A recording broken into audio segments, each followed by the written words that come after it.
আমার মতো একটা পতিতা মেয়েকে আপনি বাড়িতে জায়গা দিয়েছেন কেন? এখন তো এলাকার মানুষ আপনাকে নিয়ে ছিছি করতেছে, আরো কত কথা বলতেছে। তাদের কাজই হচ্ছে এটা, তারা প্রত্যেক দিন কারো না কারো খুঁত ধরবেই। এসব নিয়ে আপনি এত চিন্তা করতেছেন কেন? আপনার এত চিন্তা করার কোনো কারণ নেই। আপনাকে এখানে আমি নিয়ে এসেছি, অন্য কেউ নিয়ে আসে নাই। তাই বলে আমার মতো একটা পতিতাকে সোজা আপনার বাসায় নিয়ে আসবেন? শারীরিক সম্পর্ক করতে চাইলে তো পতিতালয়ই করতে পারতেন। এখানে নিয়ে আসার কারণ কি?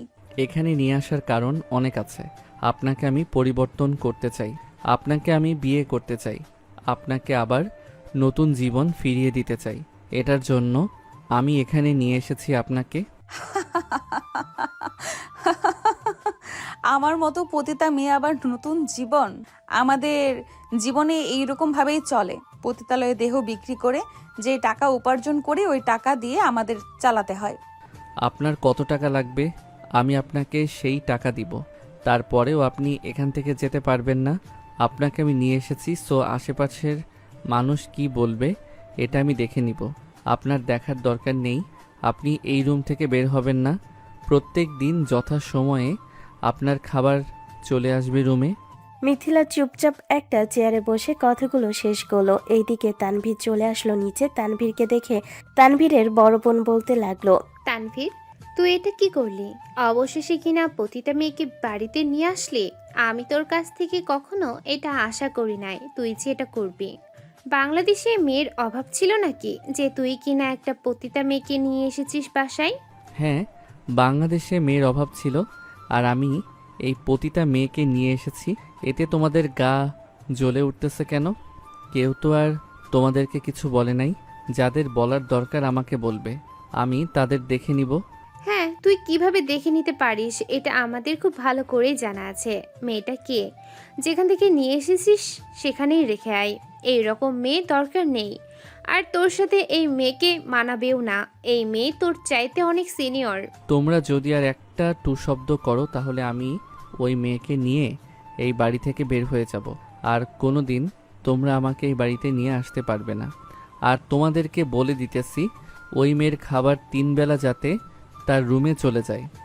আর তোমরা যদি ওই মেয়েকে কোনো কথা শোনাও, আমি যদি ওই মেয়েটার কাছ থেকে শুনতে পাই, তাহলে আশা করি তোমরা বুঝতেই পারছো কি হতে পারে।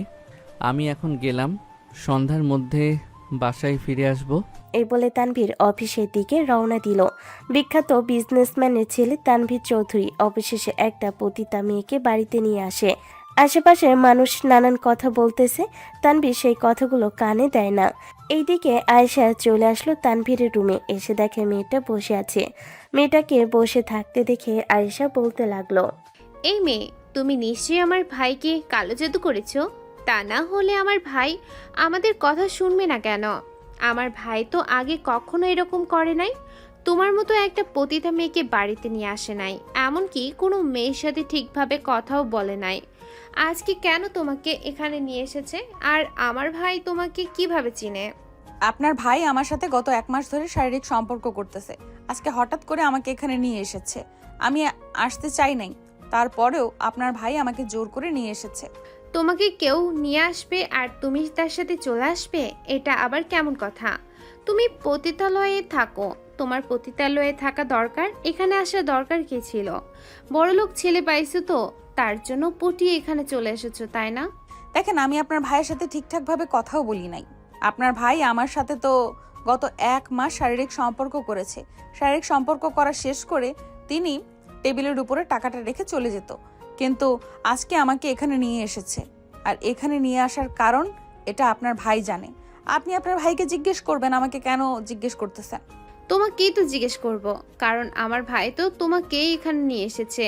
আর তোমার এই বাড়ি থেকে যাওয়ার দরকার নেই। তানভীর যদি এসে দেখে তুমি এই বাড়িতে নেই, তাহলে আমাদের উপরে চেঁচামেচি করবে। তোমাকে এই রুমে রেখে গেছে, এই রুমেই থাকবে। এই রুমের বাইরে যাওয়ার চেষ্টা করবে না। তোমার খাবার ঠিক টাইমে চলে আসবে। রুমে যদি তুমি খাওয়া দাওয়া করে যা ইচ্ছা তাই করবে। এই রুম থেকে একমাত্র ব্যালকনিতে যেতে পারবে, নিচে বা অন্য কোথাও যেতে পারবে না, যতক্ষণ না তানভীর তোমাকে অনুমতি দিতেছে। আপনার ভাই যে কেন আমাকে এখানে নিয়ে এসেছে আমি বুঝতেই পারতেছি না। আপনার ভাই একটা গুন্ডা। আপনারা আপনার ভাইকে ঠিকভাবে রাখতে পারেন না।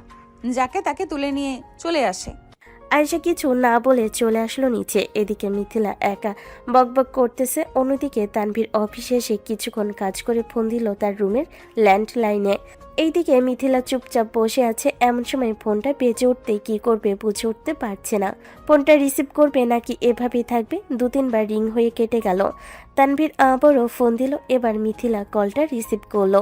কলটা রিসিভ করতেই ওপাশ থেকে তানভীর বলতে লাগলো, কল রিসিভ করতে এত দেরি লাগে কেন? কয়টা ফোন দিয়েছি? আমি কি জানতাম নাকি যে আপনি কল দিয়েছেন? আমি যদি জানতাম তাহলে তো ধরতাম।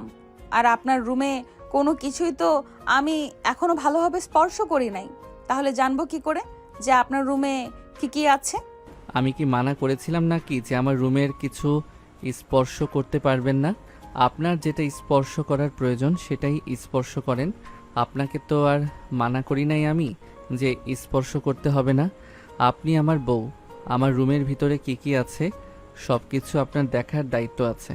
বালিশের নিচে দেখেন ড্রয়ারের চাবি আছে, আপনি সব ড্রয়ার খুলে খুলে দেখতে পারেন। আর ড্রয়ারের ভিতরে টাকাও রাখা আছে, যদি আপনার প্রয়োজন হয় তাহলে নিতে পারেন।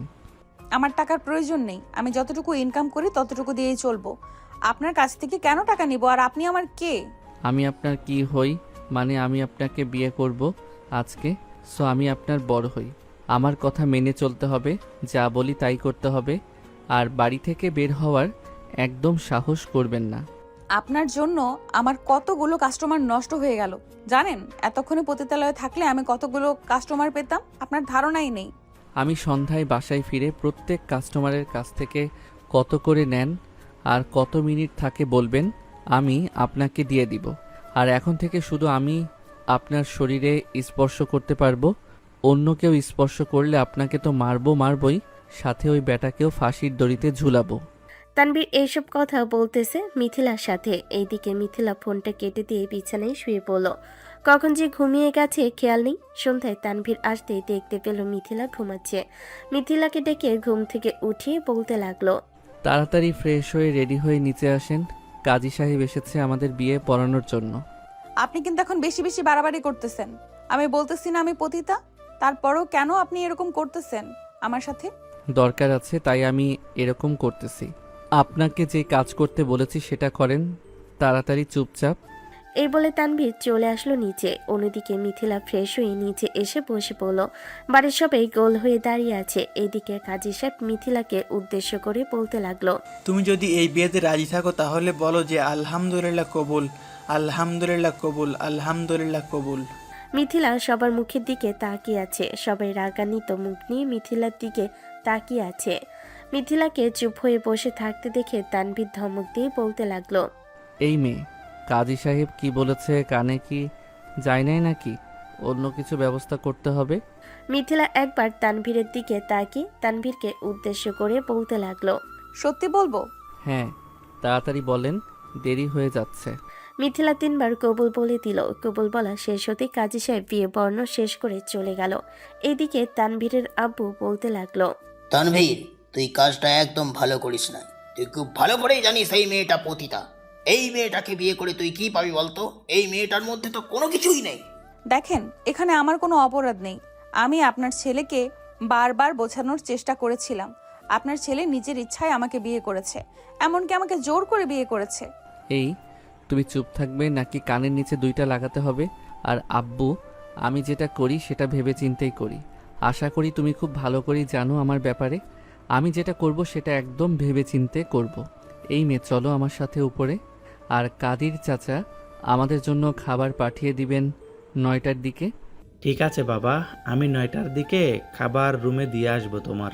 তানভীর মিথিলাকে নিয়ে চলে আসলো উপরে তার রুমে। দরজাটা লাগিয়ে দিয়ে তানভীর মিথিলার সামনে দাঁড়িয়ে মিথিলার ঠোঁটে কামড় দিয়ে বসলো।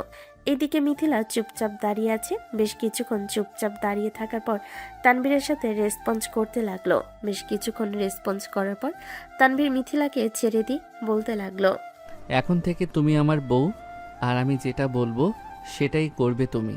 আমার কথার অবাধ্য হলে খবর আছে। আপনি অনেক বড় ভুল কাজ করেছেন। আপনার আব্বু ঠিকই বলেছে, আমার মতো পতিতা শরীরে কি পাবেন বলেন তো? আমার মতো পতিতার শরীরে কোনো কিছুই নেই। আপনি শুধু শুধু আমাকে বিয়ে করেছেন। আমি আপনাকে শুধু শুধু বিয়ে করেছি নাকি অন্যভাবে বিয়ে করেছি এটা আমার ব্যক্তিগত ব্যাপার। আর আপনার মাঝে কি আছে কি নেই এসব দেখে আমার লাভ কি? আমার যেটা দরকার আমি সেটাই করব। দরকার পড়লে আরও 3টা বিয়ে করব। আপনি আটকাতে পারবেন নাকি? আমি আটকাবো কেন? আপনার যদি অন্য নারীর দিকে চোখ পড়ে, তাকে যদি ভালো লাগে, তাহলে আপনি নিয়ে আসবেন। আমি তো আর আপনাকে বাধা দিব না, কারণ আমি একজন পতিতা। সবার চোখে শুধু পতিতা আমি।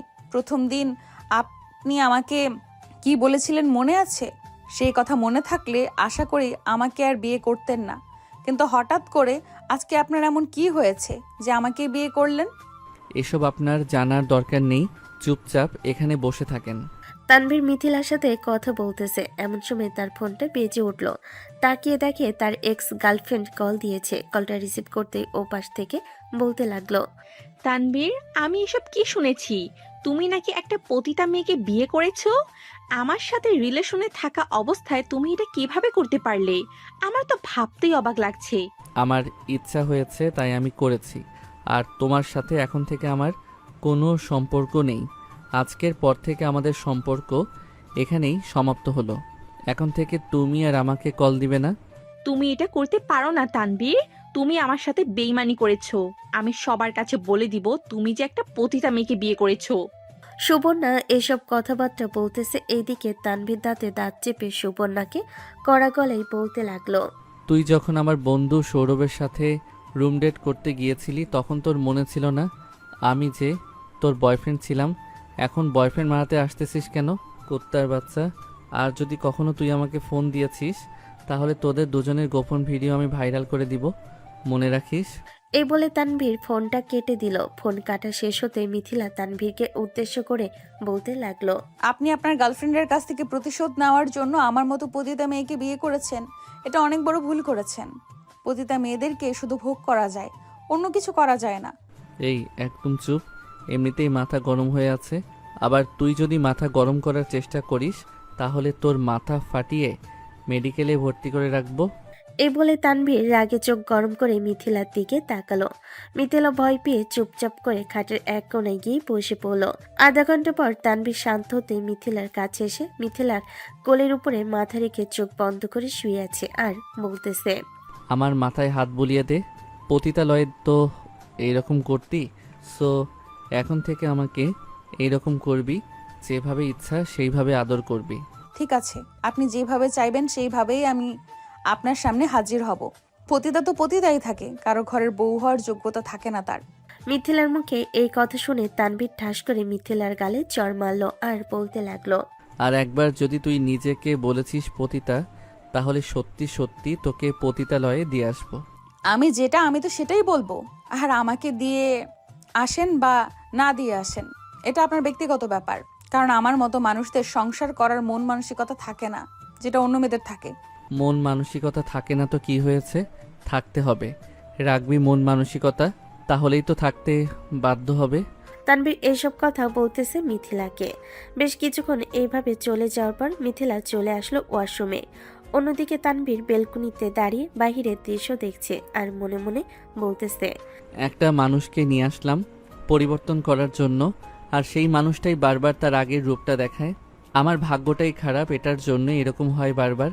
তবে বিয়ে যখন করেই ফেলেছি, শেষ নিঃশ্বাস অবধি তার পাশে থাকবো, সে আমার পাশে থাকুক বা না থাকুক। তানভীর এইসব কথাবার্তা বলতেছে এমন সময় দরজায় নক পড়ল। তানভীর গিয়ে দরজা খুলে দিয়ে দেখতে পেল খাবার এসেছে। খাবারগুলো টেবিলে রেখে আবার চলে গেল। বেশ কিছুক্ষণ পর মিথিলা বাইরে বের হতেই তানভীর মিথিলার সামনে খাবার নিয়ে এসে দাঁড়িয়ে রইল। মিথিলা তানভীরের হাত থেকে খাবারগুলো নিয়ে খাচ্ছে এক একা। আবার তানভীরকে উদ্দেশ্য করে বলল না যে খাবার খাবে না কি খাবে না। খাবার প্রায় অর্ধেক শেষ হয়ে গেছে। এমন সময় মিথিলা বলতে লাগলো, এইভাবে তাকে কি দেখতেছেন? খাবার খাইয়ে দিতে হবে নাকি আপনাকে? আপনারা তো আবার বড়লোক মানুষ, আপনাদেরকে খাবার খাইয়ে দিতে হয়। কাছে আসেন, খাবার খাইয়ে দিতেছি। মিথিলা এসব বলে তানভীরকে খাবার খাওয়াই দিতে লাগলো। খাওয়া দাওয়া শেষ করে দুজন পাশাপাশি শুয়ে আছে। এমন সময় তানভীর আস্তে আস্তে করে মিথিলার দিকে এগিয়ে আসতে লাগলো। এদিকে মিথিলা একদম পাথরের মতো শুয়ে আছে, নড়াচড়া করতেছে না। বেশ কিছুক্ষণ পর তানভীর মিথিলাকে তার কাছে টেনে নিল, শক্ত করে জড়িয়ে ধরে শুয়ে আছে। এদিকে মিথিলা কি করবে বুঝে উঠতে পারছে না, তানভীরকে শক্ত করে জড়িয়ে ধরে ঘুমাবে নাকি ছেড়ে দিবে। বেশ কিছুক্ষণ এসব চিন্তা করতে করতে কখন যে ঘুমিয়ে এসে পাড়ি জমিয়েছে খেয়াল নেই তার। পরের দিন সকালে মিথিলার ঘুম ভাঙতে তাড়াতাড়ি করে উঠে চলে আসলো নিচে। রান্নাঘরে এসে দেখে বাড়ির কাজের লোক রান্না করতেছে। মিথিলা কাজের লোককে উদ্দেশ্য করে বলতে লাগলো, কি কি রান্না করতে হবে আমাকে দেন, আজকে থেকে আমি রান্না করব এই বাড়িতে। আপনি যদি রান্না করেন তাহলে তো আমাকে এ বাড়ি থেকে বের করে দিবে তানভীর স্যার। আপনার রান্না করার দরকার নেই, আপনি রুমে গিয়ে শুয়ে থাকেন, আমি সব কিছু রেডি করে আপনাদেরকে ডাক দিব। আপনাকে কিছুই বলবেন, আমি তো বলতেছি আমি নিজে রান্না করব। আপনি আমাকে সব কিছু রেডি করে দেন, আমি রান্না করতেছি। মিথিলার জোড়াজোড়ি করে রান্না বসিয়ে দিল সে। এইদিকে তানভীর ঘুম থেকে উঠে মিথিলাকে বিছানায় না দেখে তাড়াতাড়ি করে বেলকনিতে দেখলো, ওয়াশরুমে দেখলো, কিন্তু কোথাও পেল না। কোথাও না পেয়ে তাড়াতাড়ি করে নিচে এসে দেখে মিথিলা রান্নাঘরে রান্না করতেছে। মিথিলাকে রান্না করতে দেখে তানভীর বলতে লাগলো, মিথিলা, তুমি এখানে কি করো? তোমাকে কি কেউ বলেছে এখানে এসে রান্না করার জন্য? তাড়াতাড়ি রুমে যাও, গিয়ে ফ্রেশ হয়ে চুপচাপ বসে থাকো। রান্না করার জন্য কাজের লোক আছে বাড়িতে, তোমাকে রান্না করার জন্য কেউ বলে নাই? হ্যাঁ আমি জানি কেউ বলে নাই, কিন্তু আমি নিজেই রান্না করে খাওয়াতে চাই আজকে থেকে। প্লিজ তানভীর, আমাকে রান্না করতে দাও। ঠিক আছে, রান্না করো, তবে খাবার যদি ভালো না হয় তাহলে তখন বুঝে নিও তোমাকে কি করি। এ বলে তানভীর চলে গেল তার রুমে। এদিকে মিথিলা রান্নাবান্না শেষ করে সবকিছু টেবিলে সাজিয়ে রেখেছে। এমন সময় আয়েশা আসলো, কাদিরকে উদ্দেশ্য করে বলতে লাগলো, কাদির চাচা, আজকে রান্না কে করেছে? আর এই মেয়ে নিচে এসেছে কেন? তুমি উপরে চলে যাও, তোমার নিচে আসার দরকার নেই। উপরে যাব কেন? আমাকে আপনার ভাই বিয়ে করেছে, আমার তো অধিকার আছে নিচে এসে সবকিছু করার। অধিকার থাকলেই যে সব কিছু করতে হয় এটা কোন জায়গায় লেখা আছে? এটা কোথাও লেখা নেই। আপনি নিচে আসবেন না মানে নিচে আসবেন না। আর কাদির চাচা, রান্না কি আপনি করেছেন নাকি এই মেয়ে করেছে? রান্না উনি করেছেন, আমি বারণ করেছিলাম কিন্তু আমার কথা শোনেন নাই। আজকে আর বাড়িতে খাওয়া হলো না, আজকে সারাদিন বাইরে থাকবো, বাইরে খাবো। আয়েশার কথা শেষ হতে না হতেই তানভীর পিছন থেকে বলে উঠল, চুপচাপ খাবার খেয়ে এরপর বাড়ি থেকে বের হবি, যেখানেই যাস না কেন। কাদির চাচা যদি রান্না করতো তাহলে কি খাবার খাইতি না নাকি? মিথিলা রান্না করেছে, এটা অপরাধ হয়ে গেছে, তাই না?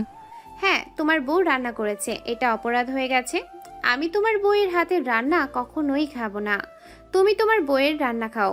আয়েশা, রাগিয়ে দিবি না কিন্তু আমাকে। তোকে যেটা বলেছি সেটা কর, চুপচাপ খাবার টেবিলে বস। আর আব্বু আম্মু কোথায়? এখনও আসলো না কেন? নিচে তাদেরকে ডেকে নিয়ে আয়। এই মেয়েটা যেভাবে রান্না করুক না কেন, খাবার খাবি তোরা। আয়েশা তানভীরের রাগান্বিত মুখ দেখে তাড়াতাড়ি করে চলে আসলো তার আব্বা আম্মুর রুমে। এসে দেখে তারা বসে আছে। আয়েশা তাদেরকে উদ্দেশ্য করে বলতে লাগলো, আব্বু, আম্মু, ভাইয়া খাবার খাওয়ার জন্য নিচে ডাকতেছে।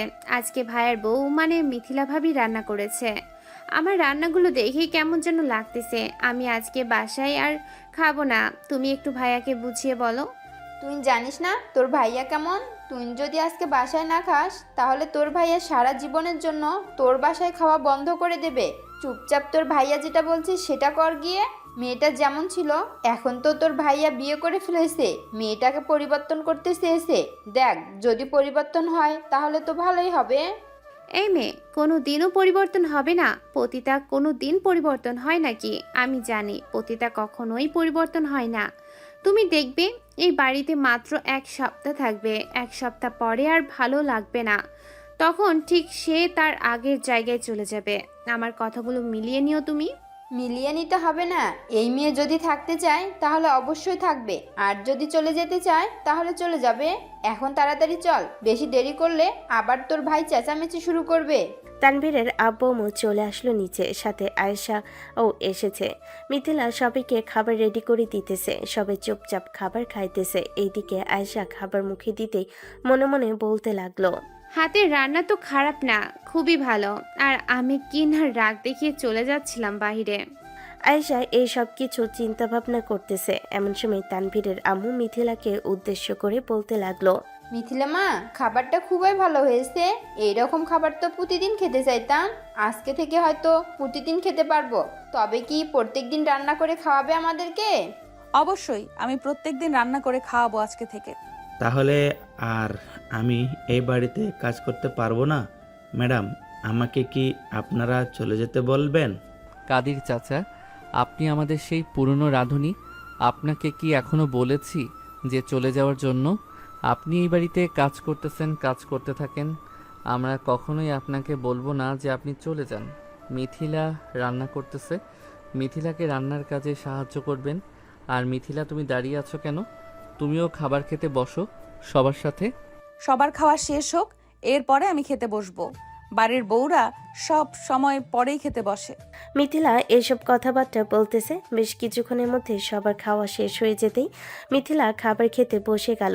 খাবার খাওয়া শেষ করে চলে আসলো রুমে। এসে দেখে তানভীর রেডি হচ্ছে অফিসে যাওয়ার জন্য।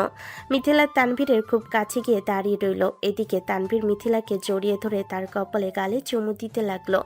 মিথিলাও রেসপন্স করতে লাগলো। প্রায় 2-3 মিনিট এইভাবে আদর করার পর মিথিলা বলতে লাগলো, এখন বের হলে কখন আসবেন? আপনি আবার সারাদিন কি বাইরে থাকবেন?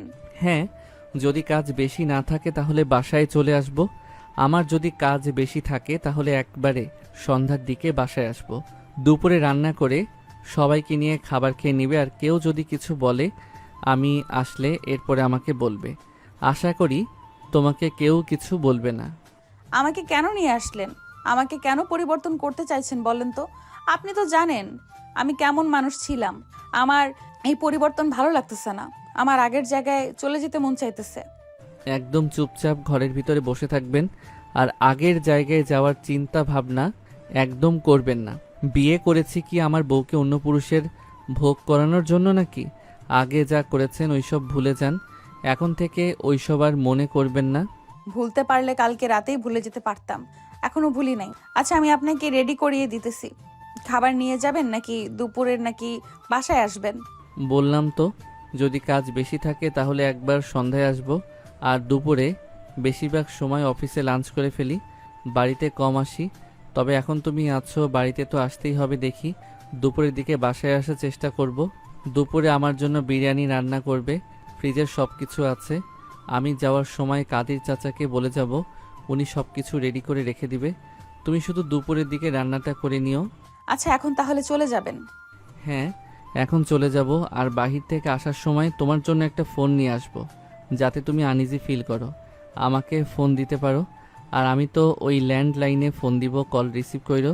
ভালো না লাগলে নিচে আব্বু আম্মুরে টিভি দেখে, তাদের সাথে বসে টিভি দেখো। এই বলে তানভীর মিথিলার কপালে চুমু দিয়ে চলে আসলো নিচে। তার আব্বু আম্মুকে বলে অফিসের দিকে রওনা দিল।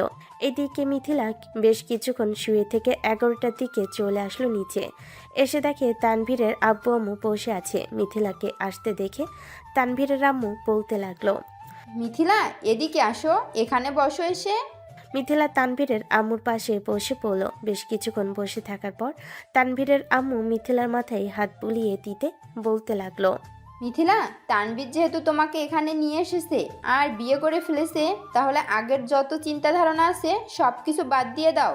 এখন থেকে তুমি তানভীরের বউ। তানভীর যেটা বলবে সেটাই কইরো। তার কথার অবাধ্য হয়েও না। সে এমনিতেই রাগী, কিন্তু তাকে আপন করে দেখো, সে তোমাকে কখনোই কষ্ট দেবে না। আচ্ছা, আর তানভীর বলে গিয়েছে দুপুরে বিরিয়ানি রান্না করার জন্য। আপনারা বিরিয়ানি খাবেন নাকি আপনাদের জন্য অন্য কিছু রান্না করব? তানভীর যেটা খাবে আমাদেরও সেটাই খেতে হবে। বেশি করে রান্না করলে তো নষ্ট হবে। তুমি সবার খাবার অনুযায়ী রান্না করো, যাতে খাবারগুলো নষ্ট না হয়। তানভীর হয়তো দুপুরবেলা আসতে পারে খাবার খাইতে। হ্যাঁ, আমাকে বলে গেছে আসার চেষ্টা করবে বলেছে। হয়তো বা আসবে। আমি রান্না করে গিয়ে আপনারা বসে টিভি দেখেন আর আপনাদের জন্য চা করে এনে দেই। এই বলে মিথিলা চলে গেল রান্নাঘরে। দুজনের জন্য চা বানিয়ে এনে দিয়ে দিল। অন্যদিকে আয়েশা তার রুমে বসে আছে। এমন সময় তার ফোনটা বেজে উঠল। তাকিয়ে দেখে তার ভাই কল দিয়েছে। কলটা রিসিভ করতেই ও পাশ থেকে তানভীর বলতে লাগলো, কিরে আয়শা, মিথিলা কোথায়? আমি কতবার কল দিলাম, কল রিসিভ করতেছে না কেন? তো একটু রুমে গিয়ে দেখে আয় তো, রুমে আছে নাকি নিচে কাজ করতেছে। আচ্ছা, আমি দেখতেছি, দেখে তোমাকে ফোন দিয়ে জানাচ্ছি। এ বলে আয়েশা কলটা কেটে দিয়ে তানভীরের রুমে এসে দেখে মিথিলা নেই। নিচে তাকাতে দেখতে পেল মিথিলা রান্নাঘরে রান্না করতেছে। এটা দেখে আয়েশা তানভীরকে কল দিয়ে বলে দিল। এদিকে তানভীর আর কল না দিয়ে অফিসে কাজ করতেছে। অন্যদিকে মিথিলা রান্নাবান্না শেষ করে গোসল করে রেডি হয়ে বসে আছে। এমন সময় বাড়ির কলিং বেল বেজে উঠল। তানভীরের আম্মু গিয়ে দরজা খুলে দিতেই তানভীর বাড়ির ভিতর প্রবেশ করলো। আম্মু, মিথিলা কোথায়? মিথিলা তো তোর রুমের ভিতরে আছে, গিয়ে দেখ, এখনো নিচে নামে নাই, হয়তো রুমটা গুছাচ্ছে। তানভীর রুমে এসে দেখে মিথিলা চুপচাপ বসে আছে। তানভীরকে আসতে দেখে মিথিলা উঠে তানভীরের কাছে চলে আসে। তানভীর মিথিলাকে জড়িয়ে ধরে মিথিলার কপালে চুমু দিয়ে বলতে লাগলো। রান্না বান্না শেষ করেছেন তাহলে? বিরিয়ানির গন্ধ তো উপরে চলে এসেছে। আমি তাড়াতাড়ি ফ্রেশ হয়ে আসতেছি, এরপরে নিচে গিয়ে খাবার খাবো। এ বলে তানভীর চলে গেল ওয়াশরুমে। ফ্রেশ হয়ে মিথিলাকে নিয়ে চলে আসলো নিচে। সবাই খাবার খাইতেছে। এমন সময় হঠাৎ করে বাড়ির কলিং বেলটা বেজে উঠল। মিথিলা গিয়ে দরজা খুলে দিতে দেখতে পেল পতিতালয়ে সেই মালিক মহিলাটা দাঁড়িয়ে আছে। মিথিলাকে দেখে বলতে লাগলো।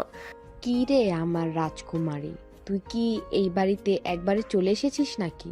তোর কাস্টমাররা তো এসে এসে ঘুরে ঘুরে চলে যায়। অনেক বড় বড় মালদার পার্টি আসে, বারবার শুধু তোকেই খুঁজে, তোকে না পেয়ে চলে যায়। তুই চল আমার সাথে, এখানে আর থাকার দরকার নেই, ওখানে অনেক ভালো টাকা পয়সা কামাতে পারবি। মিথিলা একবার মহিলার দিকে তাকাচ্ছে আর একবার তানভীরের দিকে তাকাচ্ছে। এদিকে তানভীর খাবার টেবিল থেকে উঠে এসে মহিলাটাকে উদ্দেশ্য করে বলতে লাগলো। কি চাই এখানে? কালকে না 10 লক্ষ টাকা দিয়ে আসলাম আর বললাম যে এই মেয়েটাকে আমার চিরদিনের জন্য চাই, তারপরেও এখানে এসেছেন কেন? এই মেয়ে হচ্ছে আমার চাঁদের টুকরা, তাকে কি আমি 10 লাখ টাকায় বিক্রি করে দেব নাকি? আমার এই 10 লাখ টাকায় হবে না, আমার আরও টাকা লাগবে। আপনি যেখান থেকে এসেছেন সেখানে চলে যান, আর একটা টাকা যদি চান তাহলে আপনার নামে মামলা করতে বাধ্য হব। আমি আশা করি আপনি খুব ভালো করে চিনেন আমি কীরকম মানুষ। আর মিথিলা, তুমি এখানে এখনো দাঁড়িয়ে আছো কেন? ঘরে যাও। হ্যাঁ, যাইতেছি। মিথিলা ঘরে চলে গেল। এদিকে মহিলাটা তানভীরকে উদ্দেশ্য করে বলতে লাগলো। তুই খুব খারাপ ব্যবহার করলি আমার সাথে। আমিও দেখতে চাই তুই এই মেয়েকে কিভাবে তোর বাড়িতে লুকিয়ে রাখিস। এই বাড়ি থেকে আমি এই মেয়েটাকে নিয়ে যাব, মনে রাখিস আমার কথাটা। আমি যতক্ষণ বেঁচে আছি ততক্ষণ এই মেয়ে কেন, এই বাড়ির ত্রিসীমানায় তুই আসতে পারবি না এখন থেকে। বডিগার্ড, বডিগার্ড, এই মহিলাকে ঘাড় ধাক্কা দিয়ে এই বাড়ি থেকে বের করে দাও। আর এই মহিলা যাতে এই বাড়ির ভিতরে কখনোই প্রবেশ না করতে পারে। তানভীরের কথা শুনে কয়েকজন বডিগার্ড দৌড়ে এসে মহিলাকে বাড়ির ভিতর থেকে টেনে রাস্তায় বের করে দিল। এদিকে মহিলা তানভীরকে বলতে লাগলো। আমি আবার আসবো, মনে রাখিস। এই মেয়েটাকে আমি নিয়ে যাব, এখান থেকে যে করেই হোক নিয়ে যাব। এই বলে মহিলা ওইখান থেকে চলে গেল। এদিকে তানভীর খাবার টেবিলে এসে বসে পড়ল। এমন সময় মিথিলা তানভীরকে উদ্দেশ্য করে বলতে লাগলো। আপনি ওনার সাথে খারাপ ব্যবহার করলেন কেন? ওনাকে ভালোভাবে বুঝিয়ে বললেই তো হতো। আর উনি যেহেতু আমাকে নিতে আইছে, আমাকে যেতে দিবেন। আমি সেই পুরনো জায়গায় গেলে তো আমার জন্যই ভালো হবে। মিথিলার কথা শুনে রাগে তানভীর খাবার ফেলে দিয়ে মিথিলার গলা চেপে ধরল। চোখ দুইটা লাল করে মিথিলাকে উদ্দেশ্য করে বলতে লাগলো। আর একবার যদি তোর মুখ থেকে এই কথা শুনি তাহলে তোর গলার রগ আমি টান দিয়ে ছিঁড়ে ফেলবো, মনে যেন থাকে। আর আব্বু আম্মু, এই মেয়েটাকে ভালো করে বুঝিয়ে দাও আমি কেমন, রাগিয়ে দিলে আমি কেমন হয়ে যাই। আমি এখন গেলাম, আর এই মেয়ে যাতে বাড়ি থেকে বের না হতে পারে। এ বলে তানভীর হাত ভালোভাবে পরিষ্কার করে তার জ্যাকেট নিয়ে চলে আসলো বাইরে। গাড়ি টান দিয়ে অফিসের উদ্দেশ্যে রওনা দিয়ে দিল। এদিকে মিথিলার গলা কিছুটা ছিলে গেছে। আয়েশা মিথিলাকে উদ্দেশ্য করে বলতে লাগলো। ভাবি, আপনি এসব বলতে গেলেন কেন? ভাইয়া তো প্রচুর রাগী, এখন দেখবেন রাতের বেলা মদ খেয়ে এরপরে বাসায় এসেছে। আপনি আর কখনো ওইসব বললেন না, আপনার ভালোর জন্যই ওইখান থেকে নিয়ে এসেছে। আপনি এইসব বললে ভাইয়া আবার রেগে যাবে, তখন আবার আপনার উপরে অত্যাচার করবে। এখন এইসব কিছু না ভেবে খাবার খেয়ে নেন আর গলাটা ভালোভাবে পরিষ্কার করে এরপর আসেন। আয়েশার কথা শুনে মিথিলা গলাটা ভালোভাবে পরিষ্কার করে খাবার টেবিলে বসে খাবার খাইতেছে। বেশ কিছুক্ষণ খাবার খাওয়ার পর মিথিলা চলে আসলো রুমে। আয়নার সামনে দাঁড়িয়ে মিথিলা বলতে লাগলো। সামান্য এতটুকু কথার কারণে আপনি আমাকে এইভাবে মারলেন, তাও আবার সবার সামনে। আমি তো পরিবর্তন হতে চেয়েছিলাম, কিন্তু আমার তো সেই আগের জিনিসগুলো মনে পড়ে যায়। কেউ না কেউ তো আবার আমার সামনে আসে, ঠিক তখনই আমি আর নিজেকে কন্ট্রোল করতে পারি না, তখন আপনার সামনে এসব বলে ফেলি। এই বলে মিথিলা কান্না করতে লাগলো। অন্যদিকে তানভীর সোজা অফিসে না গিয়ে চলে আসলো সেই পতিতালয়ে, এসে মহিলার গলা টিপে ধরলো। তানভীরের এরকম আচরণ দেখে কয়েকজন মেয়ে তাড়াতাড়ি করে তানভীরের কাছে এসে তানভীরকে ছাড়িয়ে নিল। মহিলাটা কাশতে কাশতে বলতে লাগলো, তানভীর, তো এখন কিন্তু খুব খারাপ হয়ে যাইতাছে। তোমার বাড়িতে গিয়েছিলাম, সেখানে আমাকে অপমান করে ঘাড় ধাক্কা দিয়ে বের করে দিয়েছো, আবার আমার পতিতালয়ে এসে আমার গলা টিপে ধরছো। আমি কিন্তু তোমার নামে মামলা করতে বাধ্য হব। তুই আমার নামে মামলা করবি, দরকার পড়লে 100টা মামলা কর, তারপরেও কোনো পুলিশের লোক আমার আশেপাশে এসে ঘোরাঘুরি করতে পারবে না। তারা খুব ভালো করেই জানে এই তানভীর চৌধুরী কেমন, আর তোর মতো মহিলার কি ব্যবস্থা করব তুই শুধু দেখ। এই বলে তানভীর পতিতালয় থেকে বের হয়ে গাড়ি নিয়ে সোজা চলে আসলো থানায়। তানভীরকে দেখে এসআই দাঁড়িয়ে বলতে লাগলো, আরে তানভীর স্যার, আপনি এখানে হঠাৎ কিসের জন্য এসেছেন? মিস্টার আদনান চৌধুরী, আমি পতিতালয়ের লিডারের নামে মামলা করতে এসেছি। আমি চাই যে আগামী 2 থেকে 3 দিনের মধ্যে এই পতিতালয় এই এলাকা থেকে যাতে বিদায় হয়ে যায়। আর যদি বিদায় না করতে পারেন তাহলে আমি নিজে আপনাদেরকে এখান থেকে বিদায় করে দিব। শান্ত হন মিস্টার তানভীর চৌধুরী, আপনাকে দেখে মনে হচ্ছে আপনি খুব রেগে আছেন। একটু শান্ত হয়ে পুরো ঘটনা আমাকে খুলে বলেন। আপনাকে যেটা বলেছি সেটা করতে পারবেন নাকি পারবেন না ওইটা বলেন। যদি না পারেন তাহলে আমি তো বললাম আপনাকে এখান থেকে অন্য জায়গায় ট্রান্সফার করার ব্যবস্থা করব। আমাকে অন্য জায়গায় ট্রান্সফার করার দরকার নেই, আমি আপনার কাজ করে দিতেছি। আমি 2-3 দিনের মধ্যে ওই পতিতালয় এই এলাকা থেকে উঠিয়ে দেব। আপনি একটু শান্ত হয়ে বসেন, আর এই নিন পানি খান।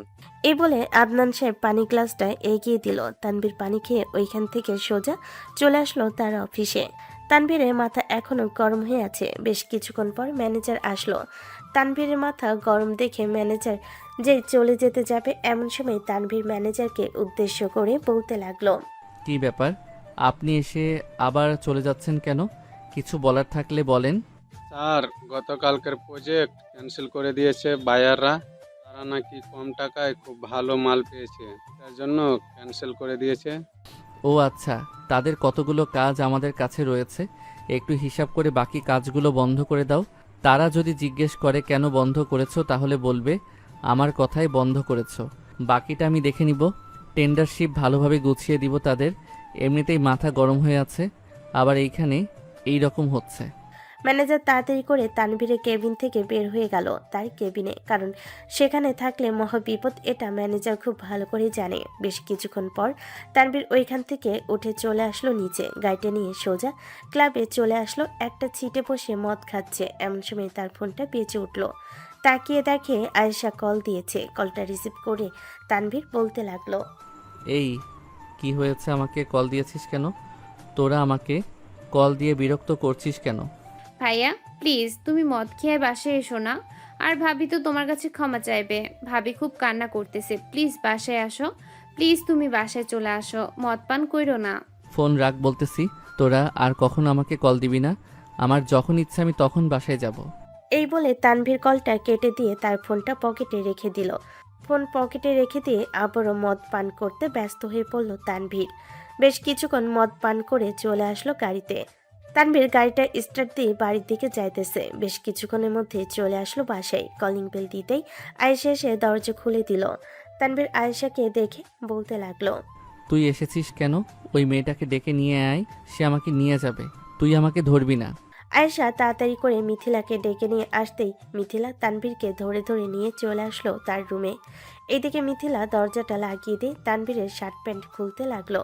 এটা দেখে তানভীর বলতে লাগলো, কিরে, তুই আমার শার্ট প্যান্ট খুলতেছিস কেন? তুই আমার শার্ট প্যান্ট ছেড়ে দে। তুই আমার কোনো কিছুতে স্পর্শ করবি না। তোর মতো মেয়েকে আমার দরকার নেই। সত্যি সত্যি চলে যাব। মিথিলার কথা শুনে তানভীর আরও রেগে গেল। তানভীর বিছানার উপরে থাকা বেল নিয়ে মিথিলাকে পিটাতে লাগলো।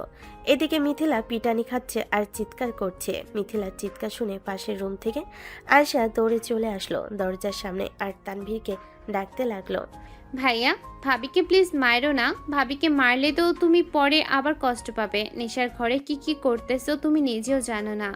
এদিকে তানভীর 10 মিনিট মিথিলাকে মারার পর বিছানায় শুয়ে পড়ল। কখন যে ঘুমিয়ে গেছে খেয়াল নেই তার। এদিকে মিথিলা নিচে থেকে উঠে আস্তে আস্তে করে চলে আসলো ওয়াশরুমে। শাওয়ার ছেড়ে দিয়ে কান্না করতেছে। বেশ কিছুক্ষণ কান্না করার পর মিথিলা তার ড্রেস চেঞ্জ করে চলে আসলো বাইরে। তানভীরের পাশে এসে শুয়ে তানভীরকে জড়িয়ে ধরে ঘুমিয়ে গেছে। অন্যদিকে তানভীরের আব্বু আম্মু আর আয়েশা বসে আছে নিচে। এমন সময় আয়েশা বলতে লাগলো, আব্বু আম্মু, তোমার ছেলেটা খুবই খারাপ হয়ে গেছে। ভাবিকে মেরে রক্তাক্ত করে ফেলেছে হয়তো। প্রায় 10 মিনিট আমি ডাকাডাকি করেছি, কিন্তু তোমার ছেলে রুমের দরজাই খোলে নাই। তুই তো জানিস সে রেগে গেলে কি করে। এটার জন্যই তো আমরা ডাকাডাকি করতে যাই না। তানভীর তাকে যেভাবে রাখতে চাইতেছে সেভাবেই থাকুক, তার জন্যই তো ভালো। আমরা তো তাকে মেনে নিয়েছি, আমরা তো তাকে খারাপ কথা বলি না। তাহলে সে কেন আগের কথাগুলো মনে করে? আম্মু, অতীতকে কখনো কেউ ভুলতে পারে না, ঠিক তেমনি ভাবিও এত তাড়াতাড়ি শোধরাবে না। কয়েকটা দিন যাক, এরপরে দেখবে একবারে ঠিক হয়ে গেছে। তানভীরের আম্মু এইসব কথাবার্তা বলতেছে। বেশ কিছুক্ষণ এসব কথাবার্তা বলার পর চলে আসলো তানভীরের রুমের সামনে। এসে দরজা ধাক্কাতে ধাক্কাতে বলতে লাগলো, মিথিলা, ঘুমিয়ে গেছো? দরজাটা খোলো মা। বেশ কয়েকবার ডাক দিল, কিন্তু কোনো সারা শব্দ না পেয়ে হয়তো ঘুমিয়ে গেছে ভাবলো। তাই তানভীরের আম্মু চলে আসলো নিচে। রাত 11টায় তানভীরের ঘুম ভাঙতে দেখতে পেল মিথিলা তার বুকের উপর ঘুমিয়ে আছে। এটা দেখে তানভীর মিথিলাকে যে শক্ত করে জড়িয়ে ধরতে যাবে, এমন সময় মিথিলা ব্যথায় কুকিয়ে উঠল। মিথিলার এইরকম ব্যথায় কুকিয়ে ওঠার শব্দ শুনে তানভীর বলতে লাগলো, কি হয়েছে মিথিলা, বলো তোমার কি হয়েছে? কোথায় ব্যথা পেয়েছো? মিথিলা কোনো কিছু বলতেছে না, চুপ করে তানভীরের মুখের দিকে তাকিয়ে আছে। এদিকে তানভীর মিথিলার জামাটা খুলে দেখতে পেল পুরো পিঠ লাল হয়ে আছে বেল্টের আঘাত পেয়ে। তানভীর মিথিলার গালে কপালে চুমু দিয়ে বলতে লাগলো, প্লিজ মিথিলা, আমাকে মাফ করে দাও। আসলে আমি নেশার ঘোরে কি করেছি আমি নিজেও জানি না। আমার রাগ উঠে গেলে আমি কি করে এটা বলতে পারি না। প্লিজ আমাকে মাফ করে দাও। আমি এখনই মলম লাগিয়ে দিতেছি। মলম লাগানোর প্রয়োজন নেই, এটা আমার প্রাপ্য ছিল, তাই আমি পেয়েছি। আপনি আপনার মতো চলাচল করেন, আর প্লিজ একটু শান্তিতে থাকতে দেন আমাকে। একদম চুপ, এখানে শুয়ে থাকো। আমি আয়েশার রুম থেকে মলম নিয়ে আসতেছি। এই বলে তানভীর চলে আসলো আয়েশার রুমে। এসে দেখে আয়েশা বসে বসে ফোন টিপতেছে। তানভীরকে দেখে আয়েশা বলতে লাগলো, কি ব্যাপার ভাইয়া, হঠাৎ এত রাতে তুমি আমার রুমে এসেছো? তুই না ওই দিন আমার রুম থেকে ব্যথার মলমটা নিয়ে এসেছিলি, মলমটা দে, মিথিলার পিঠে লাগিয়ে দিতে হবে। আমি জানতাম ঠিক এই রকম একটা কিছু হবে। তোমার লাগিয়ে দেওয়ার দরকার নেই, আমি নিচেই যাইতেছি। নেশার ঘরে থেকে কি করো মনে থাকে না তোমার? আমাকে রাগিয়ে দিলে কি হয় তুই তো জানিস, তারপরও কেন এরকম বলতেছিস তুই? আর তোর মলম লাগিয়ে দেওয়ার দরকার নেই, আমি নিজেই মলম লাগিয়ে দিতে পারবো। এই বলে টেবিলের উপরে থাকা মলমটা নিয়ে তানভীর চলে আসলো তার রুমে। দরজাটা লাগিয়ে দিয়ে মিথিলার কাছে এসে মিথিলাকে মলম লাগিয়ে দিতে লাগলো। বেশ কিছুক্ষণের মধ্যে মলম লাগানো শেষ হতেই তানভীর মিথিলাকে তার দিকে ঘুরিয়ে বলতে লাগলো, মিথিলা প্লিজ আমাকে মাফ করে দাও, আমার ভুল হয়ে গেছে। আমি আর কখনো এই ভুল করব না। প্লিজ এবারের মতো মাফ করে দাও। আমি আর কখনো এইভাবে তোমার শরীরে আঘাত করব না। মাফ চাইতে হবে না, আমি আপনাকে মাফ করে দিয়েছি আরও অনেক আগেই। আমি হয়তো ভুল করেছিলাম, এটার জন্যই আপনি আমাকে মেরেছেন। তাতে আমার কোনো দুঃখ কষ্ট লাগে নাই। চলেন এখন খাবার খাবেন। সন্ধ্যাবেলায় এসে তো আমাকে মেরে ঘুমিয়ে গেছেন। মিথিলা এইসব কথা বলতেছে। বেশ কিছুক্ষণ এইসব কথা বলে ওইখান থেকে চলে আসলো নিচে। দুজন খাওয়া দাওয়া করে রুমে এসে আবারও একে অপরকে জড়িয়ে ধরে ঘুমিতে সে পাড়ি জমালো। পরের দিন সকালে মিথিলা শুয়ে আছে। তার শরীরে জ্বর চলে এসেছে কালকে মারার কারণে। তানভীর মিথিলার মাথায় হাত দিতেই দেখতে পেল শরীরে অনেক জ্বর। এটা দেখে তানভীর কি করবে বুঝতে পারছে না। এমন সময় তার এক বন্ধুর কথা মনে পড়ে গেল। তানভীর তার ফোনটা হাতে নিয়ে ফোন দিল সেই বন্ধুকে। পুরো বিষয়টা খুলে বলার পর তার বন্ধু বলতে লাগলো, শারীরিক সম্পর্ক করো, শারীরিক সম্পর্ক করলে অনেকটা জ্বর কমে যাবে। আর তুই যে বিয়ে করেছিস আমাদেরকে জানাস নাই কেন? সারা কোটিপতি হয়ে আমাদেরকে জানানিল, অন্তত কিছু খেয়ে আসতে পারতাম তোর বাসায় গিয়ে। আচ্ছা, তোর ভাবি আগে সুস্থ হোক, এরপরে না হয় জানাবো, তখন না হয় তোরা আসিস। তানভীর এসব কথা বলতেছে। বেশ কিছুক্ষণ এসব কথা বলে চলে আসলো মিথিলার কাছে। মিথিলা ঠোঁটের সাথে ঠোঁট একত্রিত করে বেশ কিছুক্ষণ কিস করতে লাগলো। কিস করা শেষ হতে তানভীর আস্তে আস্তে শারীরিক সম্পর্ক করা শুরু করে দিল। প্রায় 2 ঘন্টা মিথিলাকে আদর করার পর তানভীর মিথিলার বুকে শুয়ে কখন যে ঘুমিয়ে গেছে খেয়াল নেই। এদিকে মিথিলার জ্বর প্রায় অনেকটা কমে এসেছে। মিথিলা চোখ খুলতেই দেখতে পেল দুজন শুয়ে আছে। এটা দেখে মিথিলা তানভীরকে ডাকতে লাগলো। তানভীর চোখ খুলতেই দেখতে পেল মিথিলা তাকে ডাকতেছে। তানভীর, এই তানভীর, এখন ওঠো, সকাল 10টা বেজে গেছে। আব্বু আম্মু হয়তো ডাকাডাকি শুরু করে দিয়েছে। চলো ফ্রেশ হয়ে নিচে যাই। যাব তো, আর একটু ঘুমাই। অনেকক্ষণ আদর করেছি, শরীরের পুরো এনার্জি শেষ হয়ে গেছে। একটু এনার্জি নিয়ে নিই তোমার কাছ থেকে। অনেক এনার্জি নেওয়া হয়েছে, এতক্ষণ তো এনার্জি নিয়েছো।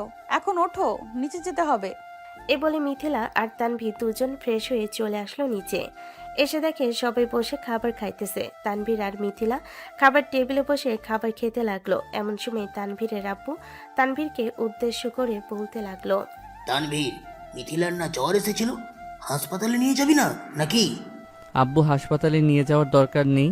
জ্বর অনেকটা কমে এসেছে। আর আমার একটা বন্ধু আছে, সে ডাক্তার, তাকে বিষয়টা জানিয়েছিলাম। সে বলেছে যে জ্বর কমে যাবে। এখন ঔষধ খেয়ে কিছুক্ষণ রেস্ট করলেই আর জ্বর থাকবে না শরীরে। ও আচ্ছা, বাসায় শুয়ে থাকতে হবে না তো। বৌমাকে নিয়ে একটু বাইরের থেকে ঘুরে আয়। মন ভালো থাকলে শরীরের অবস্থাও ভালো হয়ে যাবে। তানভীর খাওয়া দাওয়া করে মিথিলাকে নিয়ে চলে আসলো রুমে। দুজন বসে আছে পাশাপাশি। এমন সময় তানভীর মিথিলাকে উদ্দেশ্য করে বলতে লাগলো, মিথিলা, চলো আজকে তোমাকে নিয়ে গিয়ে কয়েকটা ড্রেস কিনে দিব। আর আমারও কয়েকটা ড্রেস কেনার দরকার। তুমি নিয়ে আসো গিয়ে, আমার যাওয়ার কি দরকার? তুমি একা গেলেই তো চলবে। আমি একা যাব কেন? তুমিও আমার সাথে যাবে। তোমাকে বিয়ে করেছি কি বাড়িতে বসিয়ে রাখার জন্য নাকি? চলো আমার সাথে, তাড়াতাড়ি রেডি হয়ে আসো। তানভীরের কথা শুনে মিথিলা তাড়াতাড়ি করে রেডি হয়ে চলে আসলো তানভীরের কাছে। এদিকে তানভীর মিথিলাকে নিয়ে নিচে এসে গাড়িতে বসিয়ে দিল। বেশ কিছুক্ষণ পর দুজন চলে আসলো শপিং মলে। মিথিলা গাড়ি থেকে নেমে তানভীরের সাথে হেঁটে হেঁটে শপিং মলের ভিতরে প্রবেশ করতেছে। এমন সময় পাশে থাকা একটা ছেলে বলতে লাগলো, কিরে, তুই তো দেখি এখন খুব বড়লোক ছেলের সাথে চলাচল করিস। ভালোভাবে তোর জ্বালা মেটাতে পারে তো? না মেটাতে পারলে আমার কাছে চলে আসিস, ভালো পারিশ্রমিক দিয়ে তোর জ্বালা মিটিয়ে দিব। ছেলেটার কথা শুনে তানভীর অনেকটা রেগে গেল। রেগে গিয়ে ছেলেটার কাছে এসে ছেলেটার শার্টের কলার ধরে টানতে টানতে নিয়ে চলে আসলো রাস্তায়। কোমর থেকে বেল্ট খুলে ছেলেটাকে পিটাতে লাগলো। এদিকে ছেলেটা তানভীরকে উদ্দেশ্য করে বলতে লাগলো, ভাই প্লিজ আমাকে মাফ করে দেন, আমি অনেক বড় ভুল করে ফেলেছি। ওই কথা বলে প্লিজ এবারের মতো মাফ করে দেন, আমি আপনার 2টা পায়ে পড়তেছি। তানভীর ছেলেটাকে মেরে যাইতেছে তার বেল্ট দিয়ে। এদিকে মিথিলা একপাশে দাঁড়িয়ে কান্না করতেছে। তানভীর প্রায় ছেলেটাকে 15 মিনিট মারার পর বলতে লাগলো, তোকে আজকের মতো ছেড়ে দিলাম। অন্য দিন যদি আর কখনো শুনি কোনো মেয়েকে এরকম বাজে কথা বলেছিস, তাহলে তোর জিভ টেনে ছিঁড়ে ফেলবো। আমার নাম তানভীর চৌধুরী, তানভীর গ্রুপ অফ কোম্পানির এমডি। এ বলে তানভীর চলে আসলো মিথিলার কাছে। মিথিলার হাত ধরে টানতে টানতে নিয়ে চলে আসলো শপিং মলের ভিতরে। তানভীরকে দেখে সবাই কিছুটা দূরে দূরে দাঁড়িয়ে থাকে। এদিকে মিথিলা তার মুখ ভালোভাবে কাপড় দিয়ে বেঁধে রেখেছে, যাতে কেউ তাকে চিনতে না পারে। বেশ কয়েকটা জামা কেনার পর তানভীর মিথিলাকে নিয়ে চলে আসলো ছেলেদের জায়গায়। মিথিলার পছন্দ অনুযায়ী তানভীর কয়েকটা শার্ট আর কয়েকটা প্যান্ট কিনে তাদের শপিং শেষ করে চলে আসলো একটা কফি শপে। দুজন চুপচাপ বসে আছে। এমন সময় মিথিলা তানভীরকে উদ্দেশ্য করে বলতে লাগলো, আপনি কেন ওই ছেলেটার সাথে মারামারি করতে গেলেন? ছেলেটা তো ঠিকই বলেছিল, আমি তো একজন বেশ্যা। এটার জন্যই তো ছেলেটা আমাকে এই কথাটা বলার অধিকার পেয়েছে। মিথিলা, আবার কিন্তু রাগ উঠিয়ে দিও না। এবার রাগ উঠে গেলে তোমাকেও আমি মারবো। তুমি আমার বউ, এখন থেকে সকল দায়িত্ব আমার। কেউ যদি তোমার নামে খারাপ কথা বলে তাহলে আমি তাকে কখনোই ছেড়ে দিব না। তোমাকে 100 বার বারণ করেছি, এইরকম কথা কখনোই বলবে না আমার সামনে। তারপরেও কেন বলো এরকম কথা? এরকম কথা বলতে আমার ভালো লাগে, তার জন্য আমি বলি এইরকম কথা। আমার এখানে ভালো লাগতেছে না, মনে হচ্ছে আমার জ্বর আরো বেশি বেড়ে গেছে। প্লিজ আমাকে বাড়িতে নিয়ে চলেন। মিথিলা তানভীরকে নিয়ে চলে আসলো ওইখান থেকে বাসায়। মিথিলাকে বিছানায় শুয়ে দিয়ে সাগর ফোন দিল তার বন্ধু হিমেলকে। কয়েকবার কল দিতেই হিমেল কলটা রিসিভ করলো। কলটা রিসিভ করতেই ওপাশ থেকে হিমেল বলতে লাগলো, কিরে তানভীর, তুই হঠাৎ এতবার কল দিলি, বাড়িতে কোনো কিছু হয়েছে নাকি? হ্যাঁ রে বন্ধু, তোর ভাবির জ্বর এখনো কমে নাই, তুই একটু আয়। জ্বর আগের চাইতে অনেক বেড়েছে। আমার তো একটা অপারেশন আছে, প্রায় আধা ঘন্টা সময় লাগবে। 40 বা 45 মিনিট পর আসতেছি আমি। আচ্ছা, একটু তাড়াতাড়ি আসিস। এ বলে তানভীর কলটা কেটে দিতেই মিথিলা তানভীরকে উদ্দেশ্য করে বলতে লাগলো, আমাকে ডাক্তার দেখানোর দরকার নেই, আমি মরে গেলেই ভালো হবে। আমার জন্য আর কারোর এত টেনশন আর প্যারেশানি নিতে হবে না। মিথিলা একদম চুপ, এই রকম কথা আর বলবে না। দেখো, মানুষ যদি তোমাকে নিয়ে কিছু বলে তাহলে আমি এটা সহ্য করতে পারি না। এটার জন্যই তো আমি মানুষের সাথে ঝগড়া করি। আর তুমি কিনা এই দিককে আমার সাথে এইরকম করো। মানুষ তো যেটা বলে সেটা সত্যি। আমি যেমন মানুষ তারা তো সেটাই বলে। একটা মানুষকে পরিবর্তন করতে হলে তো অনেক কিছুই করতে হয়। আমি তো আর সাথে সাথে পরিবর্তন হয়ে যেতে পারবো না। সাথে সাথে পরিবর্তন হতে পারবে না তো কি হয়েছে? আস্তে আস্তে পরিবর্তন হবে। তোমাকে তো আর কেউ জোরাজোরি করতেছে না পরিবর্তন করানোর জন্য। তুমি আস্তে আস্তে পরিবর্তন হও। তানভীর মিথিলাকে এসব কথাবার্তা বলতেছে। বেশ কিছুক্ষণ এসব কথাবার্তা বলার পর হিমেল তার অপারেশন শেষ করে চলে আসলো তানভীরদের বাড়িতে। কলিং বেল দিতেই তানভীরের আম্মু গিয়ে দরজা খুলে দিল। হিমেলকে দেখে তানভীরের আম্মু বলতে লাগলো, আর হিমেল, তুমি বাবা এতদিন পর এসেছো, ভালোই হয়েছে, ভিতরে আসো। হিমেল বাড়ির ভিতরে প্রবেশ করে সোজা চলে আসলো উপরে। এসে দেখে তানভীর মিথিলার মাথায় হাত বুলিয়ে দিতেছে আর টুকটাক কথা বলতেছে মিথিলার সাথে। তানভীর হিমেলকে আসতে দেখে একটা চেয়ার এনে বসতে দিল। হিমেল বেশ কিছুক্ষণ মিথিলাকে দেখার পর বলতে লাগলো, তানভীর, আমি কিছু মেডিসিন দিয়ে যাইতেছি, এগুলো 1 সপ্তাহ ভালোভাবে খাওয়ালে একদম সুস্থ হয়ে যাবে। আচ্ছা বন্ধু, আমি কিছুক্ষণ পর এইগুলো এনে খাইয়ে দিব। মিথিলা তুমি একটু ঘুমাও, আমি হিমেলকে পৌঁছে দিয়ে আসি। এই বলে তানভীর হিমেলকে নিয়ে চলে আসলো নিচে। হিমেল তানভীরের আব্বু আম্মুর সাথে কথা বলে তানভীরের সাথে চলে আসলো বাহিরে। হিমেলকে তার গন্তব্য স্থলে নামিয়ে দিয়ে চলে আসলো একটা ফার্মেসিতে। ওষুধগুলো নিয়ে বাড়ির দিকে রওনা দিল। বেশ কিছুক্ষণ পর চলে আসলো বাসায়। তানভীরকে দেখে তার বোন বলতে লাগলো, ভাইয়া, ওষুধগুলো আমাকে দাও। আর তোমার অফিস থেকে ফোন এসেছিল, ম্যানেজার বলেছে তোমাকে একটু অফিসে যাওয়ার জন্য। আমি ওষুধগুলো ভাবিকে খাইয়ে দিতেছি, তুমি অফিস থেকে ঘুরে আসো। আচ্ছা, এই নে ওষুধের লিস্ট। আর ওষুধগুলো ঠিকভাবে দেখে খাইয়ে দিস। আর তোর ভাবির মাথায় একটু হাত বুলিয়ে দিস, তাহলে ভালো লাগবে তার। তানভীর তার বোনের হাতে ওষুধগুলো দিয়ে চলে আসলো অফিসে। এইদিকে আয়েশা তানভীরের রুমে এসে দেখে মিথিলা শুয়ে আছে। আয়েশা মিথিলাকে আস্তে আস্তে ধরে উঠিয়ে 1 গ্লাস পানি দিয়ে ওষুধগুলো দিয়ে দিল। মিথিলা ওষুধগুলো খেয়ে চুপচাপ বসে আছে। এমন সময় এসে বলতে লাগলো, ভাবি, আপনি বিছানায় শুয়ে থাকেন, আমি আপনার মাথায় হাত বুলিয়ে দিতেছি। থাক আয়েশা, আমার মাথায় হাত বুলিয়ে দিতে হবে না। আমি এখন একটু ঘুমাবো। তুমি রুমে গিয়ে রেস্ট করো, সারাদিন বাইরে থেকে এরপর বাসায় এসেছো, তোমার রেস্টের দরকার। ভাবি, আমার রেস্টের চাইতে জরুরি আপনার জন্য আমার ভাইয়ের পরিবর্তন হচ্ছে। এই পরিবর্তনের কারণ যদি আপনি হন, তাহলে তো আপনার সেবা করতেই হবে। আয়েশা মিথিলার মাথায় হাত বুলিয়ে দিতেছে আর মিথিলার সাথে টুকটাক কথা বলতেছে। বেশ কিছুক্ষণ টুকটাক কথা বলার পর মিথিলা আয়েশাকে উদ্দেশ্য করে বলতে লাগলো, আচ্ছা আয়েশা, আমার কি বড় অপরাধ আমি পতিতালয়ে গিয়েছিলাম এটা? ভাবি, আপনার এখানে অপরাধ নাই, আপনি পরিস্থিতির শিকার হয়েছেন, এটার জন্যই তো আপনি ওইখানে গিয়েছেন। আর ভাইয়া তো আপনাকে দেখে নিয়ে এসেছে। ভাইয়া আপনাকে পরিবর্তন করতে চাইতেছে, আপনিও পরিবর্তন হন। দোয়া করি আপনাদের জীবন যাতে সুখে কাটে। আয়েশা এসব কথাবার্তা বলতেছে। বেশ কিছুক্ষণ এসব কথাবার্তা বলার পর ওইখান থেকে চলে আসলো তার রুমে। অন্যদিকে তানভীর অফিসে এসে দেখে কয়েকজন বিজনেসম্যান বসে আছে। তানভীরকে দেখে ম্যানেজার বলতে লাগলো, স্যার, ওরা এসেছে মাল নেওয়ার জন্য।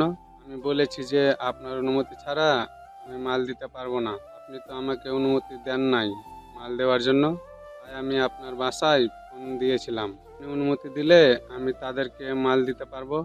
আমি ওদের সাথে কথা বলে এরপরে যদি আপনাকে অনুমতি দেই তখন আপনি তাদেরকে মাল দিবেন, এর আগে কখনোই মাল দিবেন না।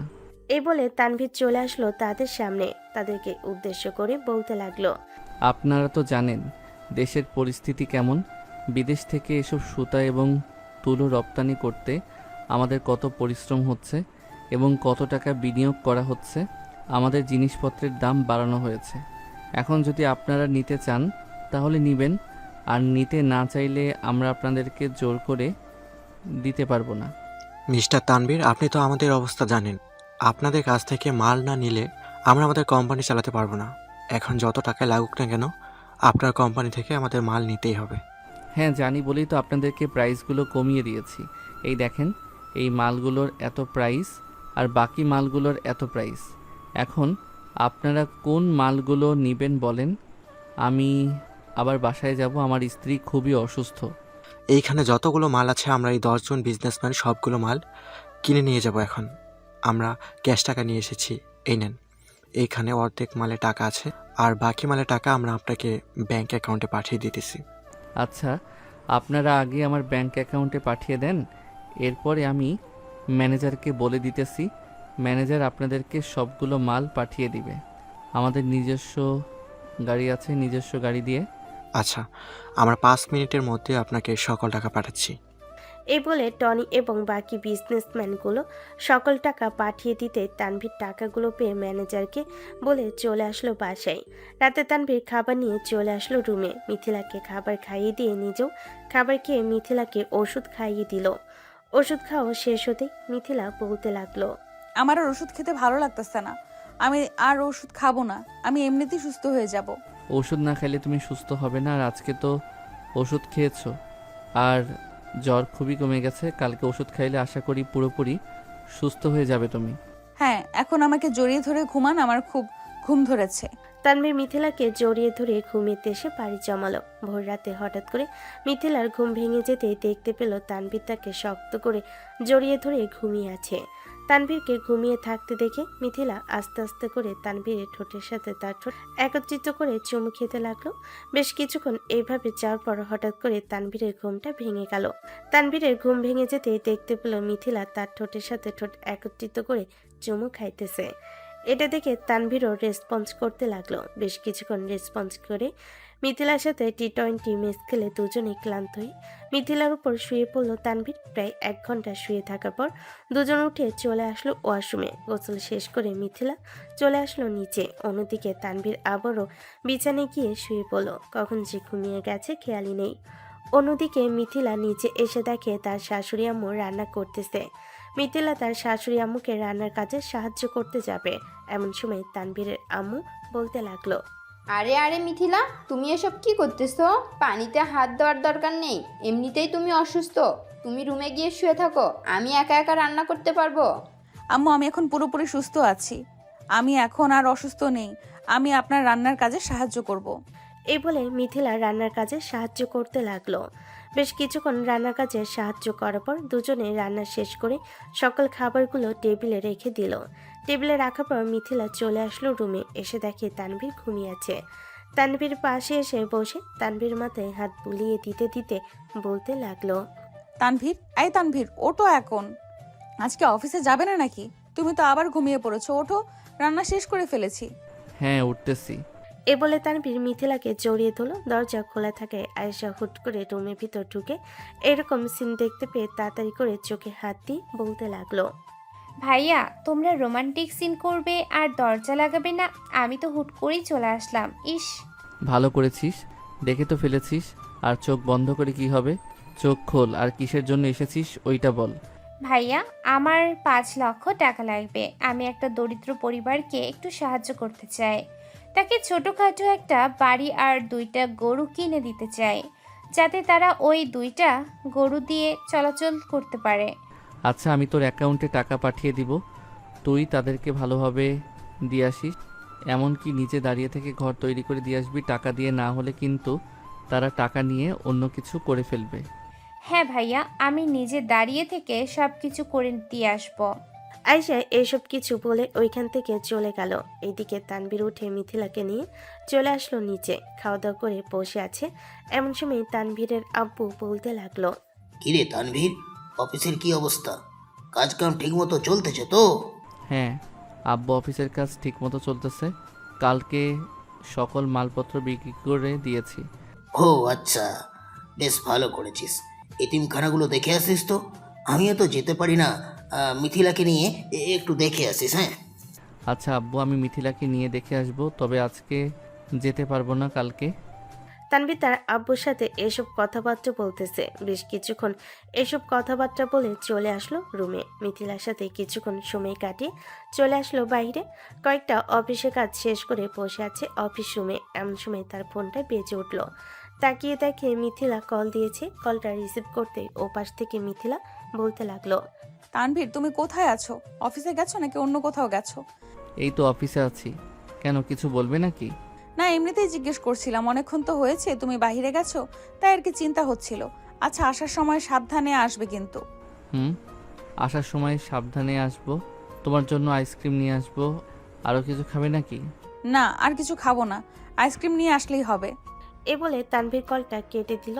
সন্ধ্যায় তানভীর আইসক্রিম নিয়ে চলে আসলো বাসায়। কলিং বেল দিতেই আয়েশা এসে দরজা খুলে দিল। দরজা খুলতেই দেখতে পেল আইসক্রিম নিয়ে এসেছে তানভীর। আইসক্রিম দেখে বলতে লাগলো, তোমার বউকে খাওয়ানোর জন্য নিয়ে এসেছো? আমি যে এই বাড়িতে আছি এটা তোমার মনে আছে তো? মনে আছে, এটার জন্যই তো বড় আইসক্রিমের বক্স নিয়ে এসেছি।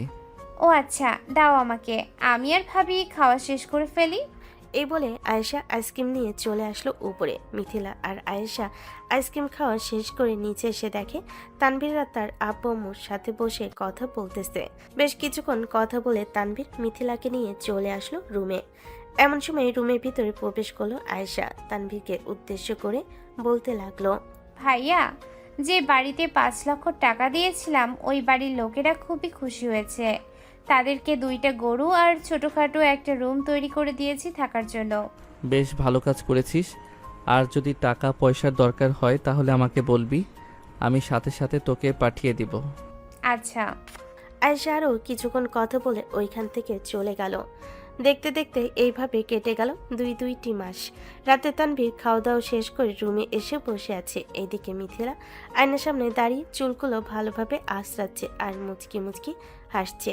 মিথিলার এইরকম মুচকি মুচকি হাসি দেখে তানভীর মিথিলার কাছে এসে পিছন থেকে জড়িয়ে ধরে বলতে লাগলো, কি ব্যাপার, আজকে এত খুশি খুশি লাগতেছে তোমাকে? নিশ্চয়ই এই খুশির বড় একটা কারণ আছে, তাড়াতাড়ি বলো। আসলে তানভীর, আমি প্রেগনেন্ট। মিথিলার কথা শুনে তানভীর হা করে রইল। তানভীরের খুশি আর দেখে মিথিলাকে কোলে নিয়ে ঘুরতে লাগলো। বেশ কিছুক্ষণ এইরকম ভাবে ঘোরাঘুরি করে মিথিলাকে খাটে নিয়ে চলে আসলো আর বলতে লাগলো, মিথিলা, আজকে আমি অনেক খুশি। তুমি আমাকে এরকম একটা খুশির খবর দিবে আমি ভাবতেই পারি নাই। তোমার এই খুশির খবর বলার কারণে আমি তোমাকে কি দিব বুঝতে পারতেছি না। আমাকে তেমন কিছুই দিতে হবে না, জাস্ট আমাকে আদর করলেই হবে। এখন আদর করো। তানভীর মিথিলাকে আদর করে ঘুমিতে সে পাড়ি জমালো। পরের দিন সকালে দুজন ঘুম থেকে উঠে খাওয়া দাওয়া করে মিথিলাকে নিয়ে চলে আসলো হাসপাতালে। কিছু টেস্ট করানো শেষ করে বসে আছে ডাক্তারের কেবিনে। ডাক্তার বলতে লাগলো, আপনাদের বাচ্চার পজিশন খুবই ভালো, আপনাদের খুব ভালোভাবে খেয়াল করে চলাফেরা করবেন। আপনার এখন 3 মাস চলতেছে। ডাক্তার আরো কিছু পরামর্শ দিতে তানভীর মিথিলাকে নিয়ে চলে আসলো বাসায়। তাদের বাড়িতে খুশি খবর জানাতেই পুরো বাড়িতে মিষ্টি খাওয়াতে শুরু করলো একে অপরকে। বেশ কিছুক্ষণ এইভাবে যাওয়ার পর তানভীর মিথিলাকে নিয়ে চলে আসলো রুমে। দুজন বিছানায় শুয়ে আছে। এমন সময় মিথিলা বলতে লাগলো, এখন তুমি তো বাবা হতে চলেছো, তোমার অনেক বড় দায়িত্ব পড়ে যাবে কয়েকদিন পর। দায়িত্ব পালন করতে পারবে তো তুমি? দায়িত্ব পালন করতে পারবো না কেন? দায়িত্ব পালন করতে পারলে কি আর বেবি আসতো তোমার পেটে? হ্যাঁ জানি, দায়িত্ব পালন করতে পারবে। যাই হোক, এখন একটু ঘুমাও, সারাদিন তো হসপিটালে দৌড়াদৌড়ি করেছো। তানভীর মিথিলাকে জড়িয়ে ধরে ঘুমিয়ে এসে পাড়ি জমালো। পরের দিন সকাল থেকে শুরু হয়ে গেল মিথিলার প্রতি খেয়াল রাখা। প্রত্যেকদিন ভালো ভালো খাবার এনে মিথিলাকে খাইয়ে দিতেছে তানভীর। দেখতে দেখতে এইভাবে কেটে গেল 9টি মাস। মিথিলা বিছানায় শুয়ে আছে আর তানভীরকে উদ্দেশ্য করে বলতেছে, তানভীর, পেটের বেবিটা এখন না অনেক বেশি ফাজিল হয়ে গেছে তোমার মতো। আমাকে আর এখন হসপিটালে ভর্তি করতে হবে, প্রায় সময় হয়ে এসেছে। হ্যাঁ, আমি চিন্তা ভাবনা করেছি যে কালকে তোমাকে হাসপাতালে নিয়ে ভর্তি করাবো। রাতের বেলা দুজন এসব কথাবার্তা বলতেছে। বেশ কিছুক্ষণ এইসব কথাবার্তা বলে দুজন ঘুমেতে এসে পাড়ি জমালো। পরের দিন বিকালে তানভীর বসে আছে। এমন সময় হঠাৎ করে মিথিলা চিৎকার দিয়ে উঠল। মিথিলার চিৎকার শুনে তানভীর বলতে লাগলো, আম্মু, মিথিলাকে মনে হয় হাসপাতালে ভর্তি করাতে হবে। মিথিলার অবস্থা খুবই খারাপ। হ্যাঁ, তাড়াতাড়ি হাসপাতালে নিয়ে যাও। তানভীর তাড়াতাড়ি করে মিথিলাকে কোলে নিয়ে চলে আসলো গাড়িতে। সবাই বসে আছে মিথিলার পাশে। বেশ কিছুক্ষণ পর তানভীর চলে আসলো হাসপাতালে। ডাক্তার মিথিলাকে দেখে অপারেশন থিয়েটারে নিয়ে গেল। প্রায় 30 মিনিট পর দুইজন নার্স দুইটা বেবি নিয়ে এসে তানভীরকে উদ্দেশ্য করে বলতে লাগলো, কংগ্রাচুলেশনস, আপনাদের একটা ছেলে বেবি আর একটা মেয়ে বেবি হয়েছে। এই নেন আপনাদের বেবি। তানভীর বেবি কোলে নিয়ে খুবই খুশি। বেশ কিছুক্ষণ পর মিথিলাকে অপারেশন থিয়েটার থেকে বের করে নিয়ে চলে আসলো আরেকটা কেবিনে। তানভীর মিথিলার পাশে বসে আছে। প্রায় আধা ঘন্টা পর মিথিলার জ্ঞান ফিরতে মিথিলা বলতে লাগলো, তানভীর, আমার বেবি কোথায়? আমি আমার বেবিদের দেখব। ওই তো আব্বু আম্মু নিয়ে আসতেছে। তানভীরের আব্বু আম্মু বেবিদেরকে ভিতরে রেখে চলে গেল বাইরে। এদিকে মিথিলা বেবি দুজনকে দেখে বলতে লাগলো, একদম বাবার মতো হয়েছে, আমার মতো একটাও হয় নাই। তোমার মতো হয়েছে তোমার মেয়ে। এ বলে তানভীর আস্তে করে মিথিলাকে জড়িয়ে ধরে মিথিলার ঠোঁটে চুমু খেলো আর বলতে লাগলো, আজকে আমি অনেক খুশি তুমি আমাকে এতটা খুশি করেছো। আমি এরকম খুশি কখনো হই নাই। তুমি খুশি হলে আমিও খুশি। তানভীর মিথিলাকে আর একটু শক্ত করে জড়িয়ে ধরে মিথিলার গালে কপালে চুমু দিতে লাগলো। তারা তাদের মতো করতে থাকুক, আমরাও তাহলে মিথিলা এবং মিথিলার বেবিদের জন্য দোয়া করব, যাতে তারা বড় হয়ে তাদের বাবার মতো হতে পারে। সবাই ভালো থাকবেন, সুস্থ থাকবেন। গল্পটা তাহলে এখানেই সমাপ্ত করলাম।